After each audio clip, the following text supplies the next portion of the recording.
doing the Sports Fix thing and looking forward to having John McMullen with us and Dan Wismar in the house on Monday. And we'll talk about some wild card weekend playoff action for the NFL. We'll see who's advanced to the divisional round. Dan and I will start diving into the Ducks of Oregon and the Ohio State Buckeyes in that championship game. We'll talk about whatever's going on in Cleveland sports. You guys know we'll talk about the Cavs here coming out of this weekend. You know, quick update, too.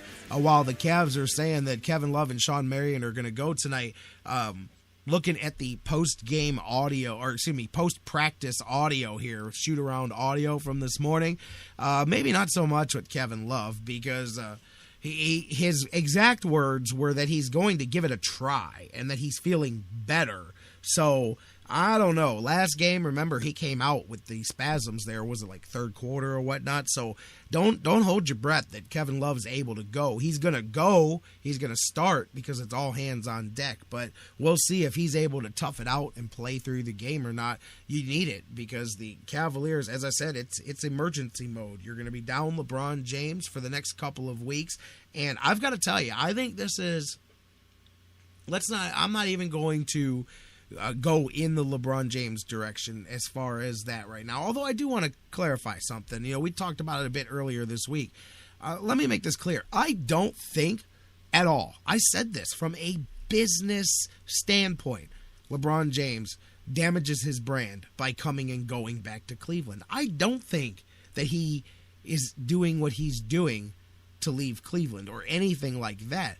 But I do believe that he enjoys the leverage of being able to leave to put him in a position to run this franchise. LeBron James does not want to leave. He doesn't want to go help somebody else's franchise anymore. He wants to be given the keys to this one, and he wants to help run this franchise. Not help. He wants to run this franchise, man. That's all. And as long as he's happy with the decisions that are being made, look, that's the end of this. It's a power play. It's not LeBron's going to leave. Although, like I said, the last show of 2014, if you didn't do what you did, and if you didn't leave the way you did, nobody would be doubting you now. You have to fall on your own sword, man. You have to deal with the consequences of your past, patch it up, and make it your future. Your future is not defined by your past, but you cannot get mad at people for judging you based off of your past until you show them what you're like in the present and the future. And so you can't get mad at people for the trigger finger, especially when they see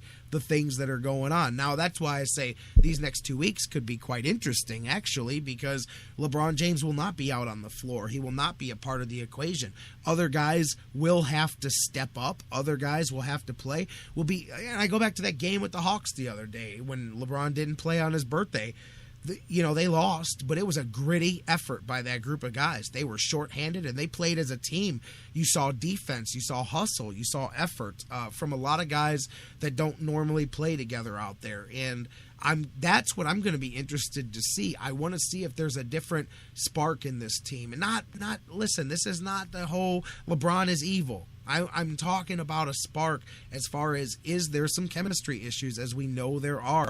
It'll be interesting to see how they play, and perhaps it'll be interesting as well for LeBron to step back from this thing, take a breath. And of course now, you guys remember the day after Christmas when we came back live, I told you guys about that video. I saw it moments after the game. I don't know why the Cleveland media is just now finding that video a week after it, but that video of LeBron and Wade talking to each other, I told you guys about it right after it happened. And now everybody's running away with that as well, where LeBron and Wade are caught with their faces covered, telling each other that they're going to reunite and do things together again. And, whatever. It could very well just be about business. I don't know. I don't think there's anything accidental that LeBron does. Everything is done for a reason. Motivating purposes, guys. That's what I'm saying. Motivational purposes is the way he does a lot of these things. But anyways, I'm just shocked it took a week for people to jump on. I don't know, maybe I'm more in the loop than some people. I don't know, but that's now like becoming a thing. I'm like, that's like last Friday's thing, and that's just now starting to get out here. But yeah, people jumping all over that too. Again, I say you have to lay in the bed that you made for a while until you make the bed up nice and people go, okay, you know what?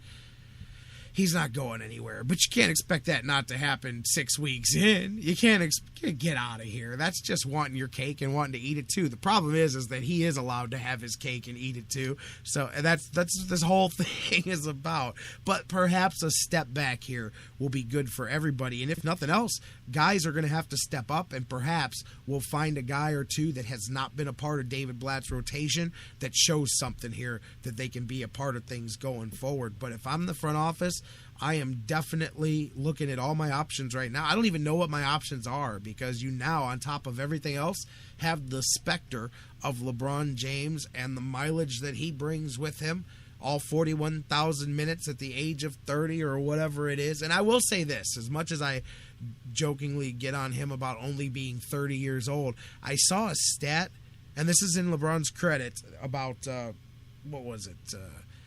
his minutes at this stage of his career. He's played more minutes by the age of 30 than, I think, double what Larry Bird did in his entire career. It was a significant, it may not be double, but it was a significant number to where you go, wow, there really is a lot of mileage on the tires. That being said, I also have my own feelings about certain parts of that, and that was part of why he came home. But that's all said and done. Regardless of that, the Cavaliers are in mid-season. They've got to continue to try to correct things. You've got a good chance here tonight, and they're fortunate in the fact that we're meeting up with the Charlotte Hornets. They don't have if they had Big Al Jefferson, I don't know that the Cavs would have a chance tonight, because we just have nothing going on in the paint here. But I love Tristan, but size is size, and it's hard to keep up with. But with Al Jefferson out, he's down. I think he's out for a month here with a groin strain, which is going to hurt the Hornets. Cavaliers had their way with them last time they played, but that's different. As we know, different team. Guys are out and hurt, and Cavaliers going to be short-handed here going on the road to Charlotte to try to beat the Hornets. Hornets only 10-23, 7-11 at home.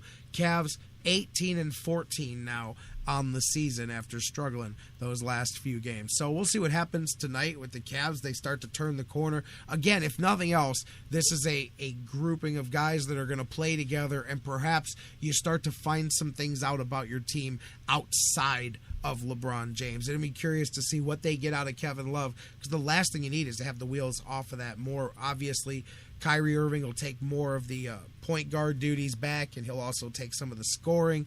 He's upped his average. I think he was 28.5 points a game over the last 4 games. Last time the Cavaliers played Charlotte was back in April of last year at home. Not the last time they played. Last time Kyrie Irving went to town.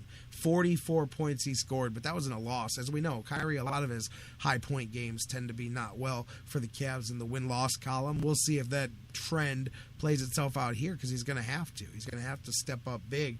And don't forget, he's opposing Kemba Walker, who came in with 24 points the last time these teams played. I've always liked Kemba Walker's game, and him and Kyrie, a good, not necessarily the best matchup for Kyrie, but it's always a good little tit-for-tat there. Cavs and the Hornets tonight, 7 o'clock is the tip-off for them. I'm interested to see what style of Cavaliers play we see over the next couple of weeks here. Like I said, man, if they play like they did against Atlanta, then they'll win more than you expect here during this next couple of games. We'll talk about that coming up on Monday as well. Talk more about whatever's going on with LeBron as they continue to look into him. Rest, treatment, therapy for the next 2 days. Somebody asked me over the weekend on one of our Facebook pages how many games LeBron missed in his time with Miami. When you look at the 4 seasons, he missed 3 games in the first season with Miami. He was a little banged up in the second one. He lost 10.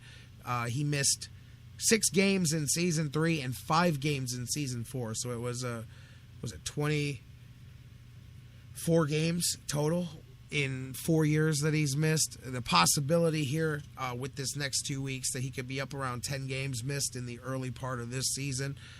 But again, man, a lot of mileage. I'm not going to just rail on the guy just because of that. But that is legit. I can understand injuries, and I understand breaking down. He's got a lot on the tires. I do think that there's a thing to be said for that, but that can be said on another day. The attitude is my issue. Like, I saw a bunch of you guys that follow us on Facebook arguing on one of our Facebook posts the other day. I saw Bruce and said, oh man, how you guys give up on LeBron. Look, I do think that LeBron is in control of himself in this season, man. I mean, this has nothing to do with skill on the court, where you place him in the top 5, top 10, how great do you think he is? It has nothing to do with any of that. It's just his attitude, man, and the way he's doing things. Anybody that doesn't think that he's not doing things differently than he did in Miami for the last few years, then you just don't want to. I'm just being honest with you, man. But there's plenty of time for that to be fixed, and perhaps this is a good getaway for LeBron, to sum up what I'm trying to say. Perhaps this is a good breakaway time for him. Not get away from the team, but it's been a whirlwind since you came back. And I'm not trying to make excuses for anybody, but it's a chance to step back now and say, okay, maybe I have dealt with this wrong. I have been short with this person, or I haven't been doing it, and I haven't been setting an example. Maybe he comes back to mad. Hey, he loves to say, hey, I'm making a list and checking it twice like Santa Claus. Maybe he comes back from this mad to show people, hey, I'm LeBron James, I'm the king, whatever it is. Or say, hey, I don't play defense? Now I'm going to show you. I'm going to lead by example. That's all I want. Somebody piss him off so that he wakes up and says, hey, screw J-Rock. Screw those guys. I'm going to show you just how good I am. And then boom. Go and do it. And everybody wins. We all win. And then you get to be the king all day long. That's what I want. That's what you guys want, too. All right, Cavaliers playing this weekend. Also got the Monsters. They get a big overtime victory over Milwaukee, 5-4. Monsters now have a couple of games coming up this weekend, back-to-back at the Q. 7:30 tonight, Oklahoma City. Tomorrow, 7 p.m. puck drop. Same team, both nights at the Q. Get down, check out some Monsters action. And, of course, we'll be talking to Doug Plagans, the voice of the Lake Erie Monsters, here coming up early next week about these games. Vikings tonight. I mean, there's action everywhere. Cleveland State tips off the Horizon League as they start with their first Horizon League opponent. They've got Milwaukee, 7 p.m. tonight at the Wolstein Center. If you're looking for some hoops to get into, the Cavaliers are way down in Charlotte, but the CSU Vikings are right downtown. Go check out some Vikings hoops tonight. We'll talk about that on Monday. We've got Monsters, Cavs. We've got all kinds of things to get into. Breaking down Wild Card Weekend with John McMullen from the Sports Network. Talking some football and Buckeyes with Dan Wismar and more. Live Monday, same bat time, same bat channel, noon. Here on the Sports Fix, across the Sports Fix Radio Network. Yeah, Charles, I saw him in the chat room there too. Blue Jackets had a hell of a month of December. I saw that 10-1-1 in the month. After such a tough start to the season, they were dealing with rotation issues, injury issues, everything else. They've now got themselves back up to 500, 16-16 and 3 overall. The Blue Jackets play Saturday and Sunday this weekend. They're at Phoenix and at Colorado, 8 p.m. tip-offs. Or puck drops, both days for Columbus Blue Jackets action. There's a ton of things for you guys to enjoy this weekend. Plus, if you're into listening to me talk at random times on the radio, tonight, 7:30 tip-off, 13:30 a.m. WINT. I'll be broadcasting the high school basketball game of the week. Tonight's a good one. You got number 2, Cleveland Central Catholic against number 18, Lake Catholic. 2 top 20 teams going at it tonight, and the parochial schools doing battle. Looking forward to calling that one. Tomorrow, my wrestling peeps, I will be in Erie, Pennsylvania, doing the J-Rock thing. I'll beat somebody up, and I'll tell them about it while I'm there. And so, like I said, and then Sunday, looking forward to delivering the championship belt to Mike Majeski for winning the Sports Fix Fantasy Challenge. Busy weekend. And then here we are on Monday doing it again. I hope to see you here with the same bat time, same bat channel, noon, right here on the Sports Fix Radio Network. We love you, Cleveland.